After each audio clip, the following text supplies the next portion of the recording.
श्री स्वामी समर्थ. जय जय स्वामी समर्थ. माझ्या स्वामी कृपा चॅनलमध्ये सर्वांना नमस्कार. स्वामी महाराजांच्या कृपेने तुमच्या सर्व चांगल्या इच्छा पूर्ण होत ही स्वामी महाराजांच्या चरणी प्रार्थना करते आणि आजच्या या नवीन व्हिडिओला सुरुवात करते. गुरुपौर्णिमेला दीक्षा का घेतात, या दिवशी दीक्षेचं महत्त्व काय आहे याचीच माहिती या व्हिडिओत मी तुमच्यासोबत शेअर करणार आहे.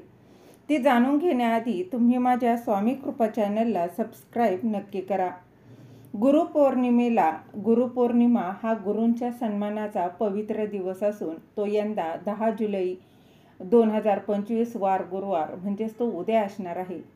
दीक्षा ही आध्यात्मिक वाटचालीसाठी गुरुकडून घेतली जाणारी शपथ किंवा मंत्र आहे, जी जीवनाला दिशा देते. जर गुरु नसेल तर गुरुपौर्णिमेच्या दिवशी भगवान विष्णूंना गुरु मानून पूजा करणं शुभ मानलं जातं. तुम्ही कोणालाही गुरु मानू शकता.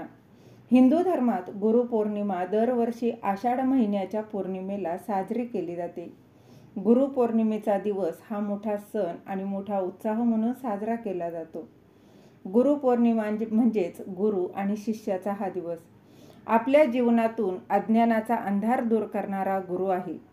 प्राचीन काळापासून गुरुने जीवनात महत्त्वाची भूमिका बजावलेली आहे.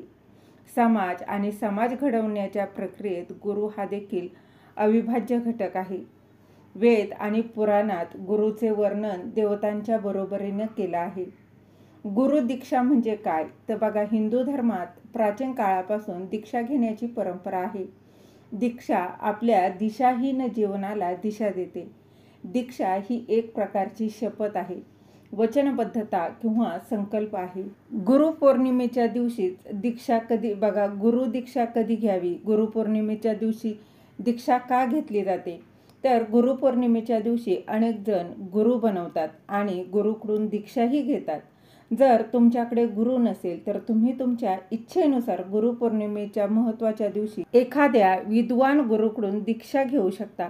गुरु नेहमी तुमच्या जीवनाचे मार्गदर्शन करतील आणि यामुळे तुमच्या जीवनात सकारात्मक बदल घडतील. शास्त्रात दीक्षा घेणं आणि देणं या दोन्ही गोष्टी अत्यंत पवित्र मानल्या गेलेल्या आहेत. गुरुदीक्षा कशी घ्यावी तर बघा, जर तुम्ही या आधी गुरुदीक्षा घेतली असेल तर गुरुपौर्णिमेच्या दिवशी तुमच्या गुरूंनी तुमच्या कानात सांगितलेल्या या गुप्त गुरुमंत्राचा जप करावा. दुसरीकडे जर तुम्ही कोणाला आध्यात्मिक गुरु बनवलं नसेल किंवा कोणाकडून गुरुदीक्षा किंवा मंत्र घेतला नसेल तर भगवान विष्णूंना आपला गुरु मानून त्यांना नमन करायचं आहे, प्रार्थना करायची आहे आणि गुरुपौर्णिमेच्या दिवशी भगवान विष्णूंची पूजा आवर्जून करावी. तर गुरुपौर्णिमेला दीक्षा घेण्याचा शुभ मुहूर्त हा बघा 10 जुलै म्हणजेच उद्या सूर्योदयापासून गुरुपूजेसाठी शुभ वेळ आहे. तर बघा, गुरुदीक्षा म्हणजे काय? गुरुदीक्षा म्हणजे गुरुकडून घेतलेला मंत्र, शपथ, आध्यात्मिक मार्गदर्शन ज्यामुळे जीवनात सकारात्मक बदल जे आहे तो घडत असतो. गुरुपौर्णिमा हा गुरूंच्या पूजनाचा आणि आशीर्वाद घेण्याचा पवित्र दिवस असल्यामुळे या दिवशी दीक्षा घेणं अत्यंत पुण्यकारक मानलं जातं. त्याचबरोबर बघा, कोणतीही व्यक्ती गुरुपौर्णिमेला दीक्षा घेऊ शकते का तर हो, योग्य गुरुच्या मार्गदर्शनाने कोणत्याही व्यक्ती हा या दिवशी गुरूंकडून दीक्षा घेऊ शकते.